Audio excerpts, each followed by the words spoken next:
Hello and welcome back to my channel. Today we're diving into a condition that many people may not have heard of but plays a significant role in blood pressure regulation and overall health: hyperaldosteronism. This condition involves an overproduction of aldosterone, a hormone that helps regulate sodium and potassium levels in the body. When aldosterone is produced in excess, it can lead to serious health issues including high blood pressure and electrolyte imbalances. Understanding hyperaldosteronism, its symptoms, how it's diagnosed, and available treatment options is crucial for those affected by it. Hi, I'm Dr. Knapp, family medicine physician, here to bring you medical information so you can take control of your health and make the most of your doctor visits. Let's get started. Aldosterone is produced by the adrenal glands, which are small glands located on top of the kidneys. This hormone helps the body retain sodium and water while getting rid of potassium. When functioning normally, aldosterone plays a key role in maintaining blood pressure and fluid balance.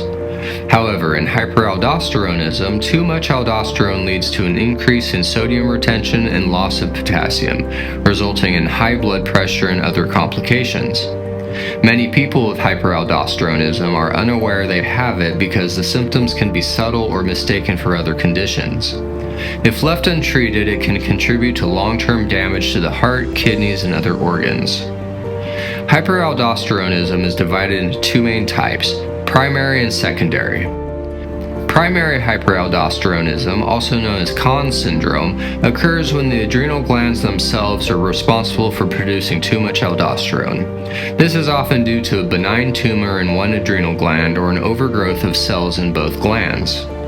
Secondary hyperaldosteronism, on the other hand, occurs when external factors such as kidney disease or excessive activation of the renin-angiotensin system cause the adrenal glands to produce excess aldosterone. Regardless of the type, the symptoms of hyperaldosteronism largely result from the effects of excess aldosterone on sodium and potassium balance. One of the most common signs is high blood pressure, which is often difficult to control despite multiple medications. Many people with hyperaldosteronism have persistent hypertension that doesn't respond well to standard blood pressure treatments.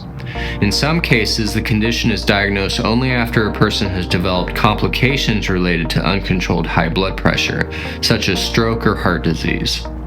Another key symptom is low potassium levels, known as hypokalemia. Potassium is essential for nerve and muscle function, including the proper functioning of the heart. When potassium levels drop too low, it can lead to muscle weakness, fatigue, cramps, and in severe cases, irregular heart rhythms. Some individuals may experience frequent urination and excessive thirst, as the imbalance in electrolytes affects kidney function.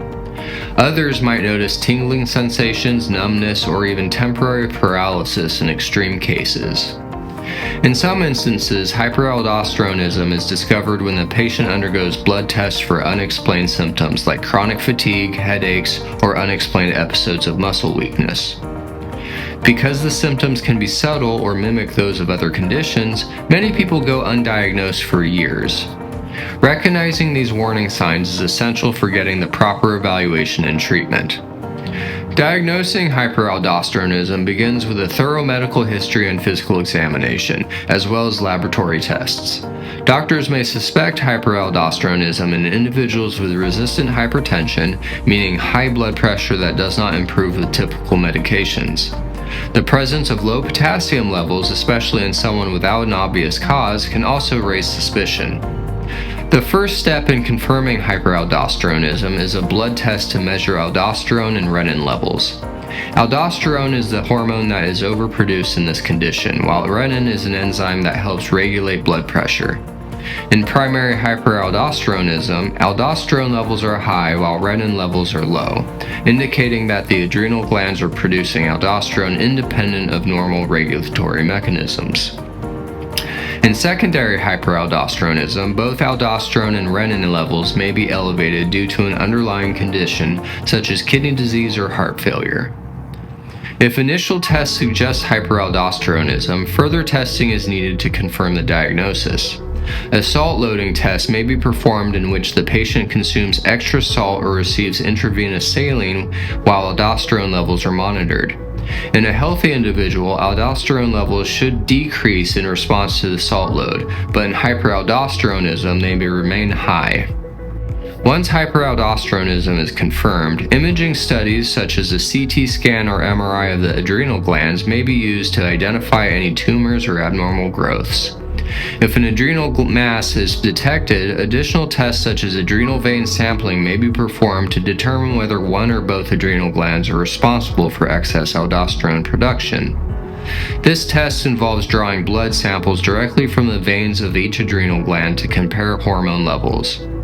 Identifying the source of excess aldosterone is crucial in determining the most appropriate treatment approach.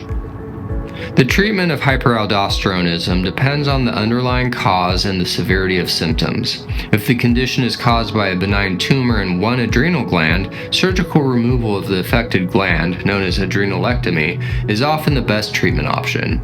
This procedure can result in a significant improvement in blood pressure and electrolyte balance.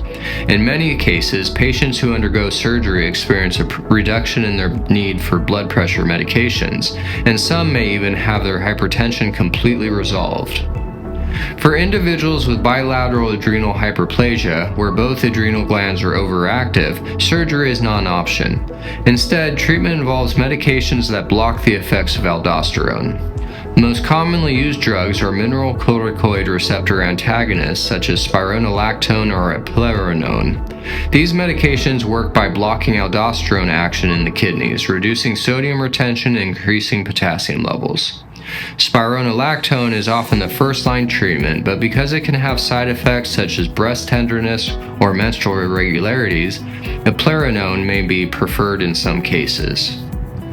Lifestyle modifications are also an important part of managing hyperaldosteronism. A low-sodium diet can help reduce blood pressure and minimize the effects of excess aldosterone. Eating potassium-rich foods such as bananas, oranges, spinach, and beans can help counteract potassium loss.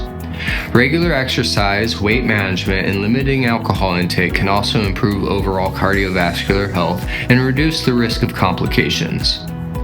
For individuals with secondary hyperaldosteronism, treatment focuses on addressing the underlying cause. If the condition is due to kidney disease, managing kidney function and controlling blood pressure are key priorities. If excessive activation of the renin-angiotensin system is the cause, medications such as angiotensin-converting enzyme or ACE inhibitors or angiotensin receptor blockers or ARBs may be used to regulate the system and reduce aldosterone production. I just want to take a moment to ask that you hit that like button and subscribe to my channel. Leave a comment below if you have any questions or topics you want covered in future videos. Anyway, ongoing monitoring is essential for anyone diagnosed with hyperaldosteronism. Blood pressure and electrolyte levels should be regularly checked to ensure that treatment is effective. In some cases, medication adjustments may be needed to optimize blood pressure control and minimize side effects. Regular follow-ups with a healthcare provider can help prevent complications and improve long-term outcomes. Hyperaldosteronism is a condition that can have a significant impact on blood pressure and overall health if left untreated. It often goes undiagnosed for years, particularly in individuals with resistant hypertension. Recognizing the symptoms, getting the appropriate tests, and starting the right treatment can make a tremendous difference in managing the condition effectively. Whether through surgery, medications, or lifestyle changes, there are multiple ways to control excess aldosterone and improve overall health outcomes. Thank you for watching. As always, take care of yourself and make the most of your day.